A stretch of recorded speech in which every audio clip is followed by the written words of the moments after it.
Përshëndetje të nderuar miq, do të flasim për situatën politike dhe të sigurisë në Kosovë. Për këtë do të shkojmë në Gjermani, do të flasim me analistin zotin Lulzim Veliu, njohës mjaft i mirë i çështjeve të politikës në Kosovë, por dhe të gjeopolitikës. Zoti Veliu, përshëndetje dhe faleminderit. Përshëndetje, faleminderit për ftesën. Faleminderit ju. Po jetojmë në kohë të turbullta, ndryshim kufish shtetëror, ekonomik, politik, kulturor, po ndodhin gjitha. Është mëse e vërtet dhe nuk është një periudhë shumë e gjatë kohore që nuk kemi pasur një turbulenca kaq të mëdha në politikën ndërkombëtare, pra duke përfshirë edhe vetë fuqitë e mëdha, duke filluar nga Shtetet e Bashkuara të Amerikës, përvazhduar në Evropë edhe në për Azi. Pra jemi në një situatë të jetë të tensionuar, në një situatë të paqartë, në një situatë që për çdo moment po ndryshon dhe po mund të ndryshojë. Dhe unë mendoj se në këtë situatë ne si vende të vogla, duke filluar pra nga vendet tona Shqipëria dhe Kosova, duhet të jemi shumë të kujdesshëm që në deklarimet pro apo kundër forcave të ndryshme apo edhe edhe në çështjen e sigurisë të mobilizohemi dhe të punohet më tepër për mbrojtjen e territorit. Po a kemi kuptuar që jemi të vegjël? Po patjetër që deshëm apo s'deshëm duhet ta kuptojmë dhe është një gjë që dihet. E sidomos kur flasim për Kosovën, jemi një vend ende pa siguruar një shtetësi të plotë, një vend që ende nuk nga shumë vende të botës nuk njihemi drejt për drejt as edhe nga Serbia, nga ish okupuesi i asaj pjese që në çdo moment vetëm shiqon momentin e volitshëm për të shkaktuar të lashe dhe për të eskaluar situatën, sidomos në pjesën veriore të Kosovës, pra aty ku ka edhe komunitetin serb në shumicë. Dhe për këtë arsye ne duhet të jemi shumë të kujdesshëm edhe në deklarata, por edhe në veprime. Zoti Veliu, derisa i malli po kërkon të zgjerohet dhe të sulmojë dhe të vegjëlit. Kjo mund të ketë edhe reaksion zinxhir, pasi edhe shtetet të tjera, përfshirë në Ballkan, mund ta ndjekin këtë model. Mund të zgjerojnë kufijtë e tyre. Po pra, pikërisht kjo e përish atë marrëveshjen apo atë paqen e drejtanishme të cilët pra janë njohur dhe kanë pranuar shtetet e ndryshme, shtetet e vogla dhe me fuqi më të vogël dhe nuk ka pasur pretendime ndaj më të veçshme. Por mirë, po në momentin kur Shtetet e Bashkuara të Amerikës shfaqen me pretendime territoriale ndaj vendet më të vogla dhe më pak të fuqishme, pikë së pari e arsyetojnë luftën e tmerrshme që është duke u zhvilluar në Ukrainë tash 3 vite, e arsyetojnë pra agresionin rus mbi Ukrainën, mirëpo edhe hap mundësi që vendet që e ndin veten më të fuqishme për të qenë më agresive dhe ndoshta edhe për të synuar zaptimin e territoreve të vendeve më të vogla e më pak të fuqishme.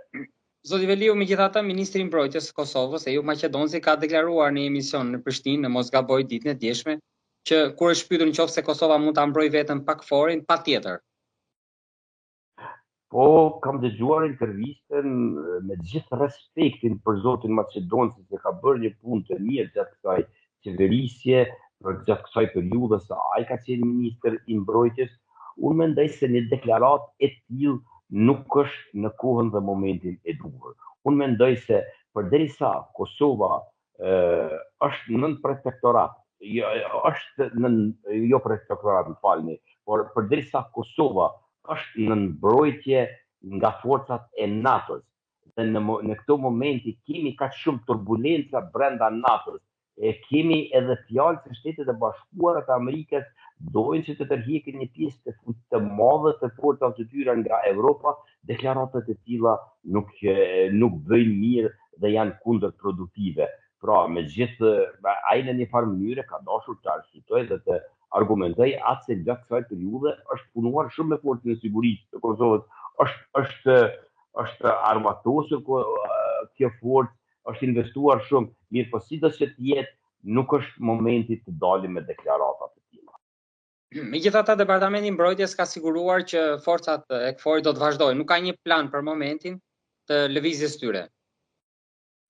Jo, javën e kaluar apo para 2 javësh dolën disa fjalë, u folën disa media se fori se amerikanët do të largohen nga bolshtiti dhe se për zamën tim në bolshtit do vinë forcat turke. Mirë po, ata janë deklaruar se nuk e kanë ndërmend që të largohen nga Kosova, ata mendojnë që të largohen në disa pjesë nga Evropa ku kanë forcat të shumta, ndërsa Kosova në këtë fushat nuk do të përfshihet.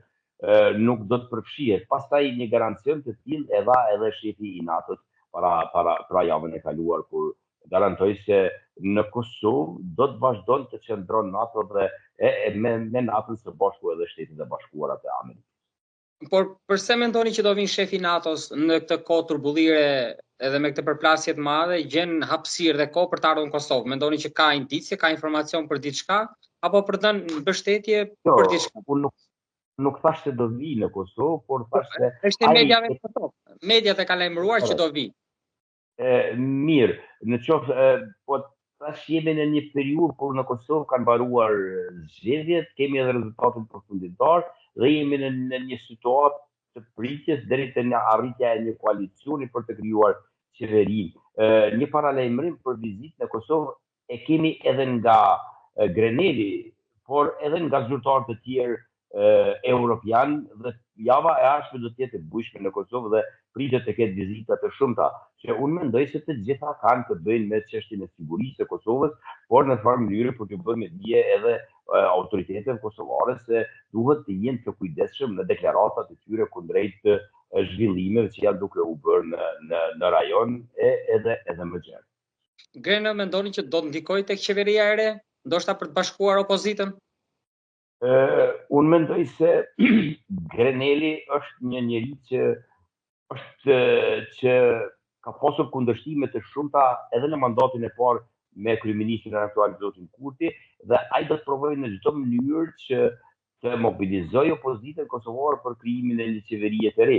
Mirë po, unë në këtë pikë mendoj se për Kosovën do të ishte shumë më mirë që të arrihet një marrëveshje në mes të forcave kryesore politike për krijimin e një koalicioni të madh, për krijimin e një qeverie të fuqishme, pasi që jemi në një periudhë kur do të ketë vendime të rëndësishme.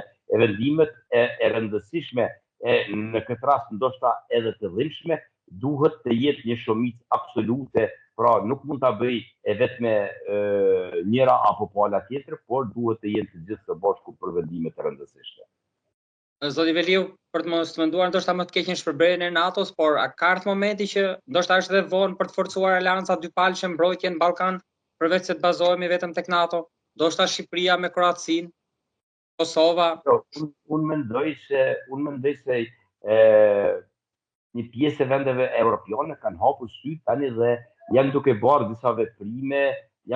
disa veprime në këtë drejtim që çon në ruajtjen dhe në mbrojtjen e tyre.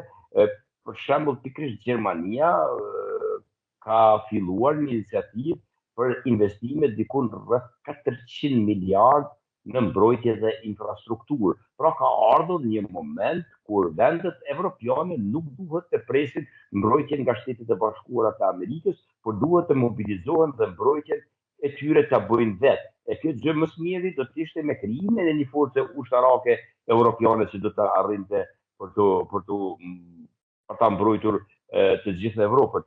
Në rastin tonë, unë mendoj se Kosova dhe Shqipëria janë një, dëshëm apo dëshëm, kjo është dëshmuar edhe në vitin, edhe pikërisht sot para 27 vitesh, kur rezistonte ushtria qeverimtare e Kosovës, pra që ishte e mbështetur fuqishëm nga shteti shqiptar, dhe ndërsa tani jemi në pozicione të tjera kur kemi të bëjmë me dy shtete, kemi të bëjmë me dy forca ushtarake, është momenti kur duhet një koordinim shumë i mirë mes tyre, një armatosje edhe më e mirë se që ka qenë dhe është bërë deri më tani, në mënyrë që edhe ne në vendin tonë të jemi të sigurt dhe të jetojmë të sigurt.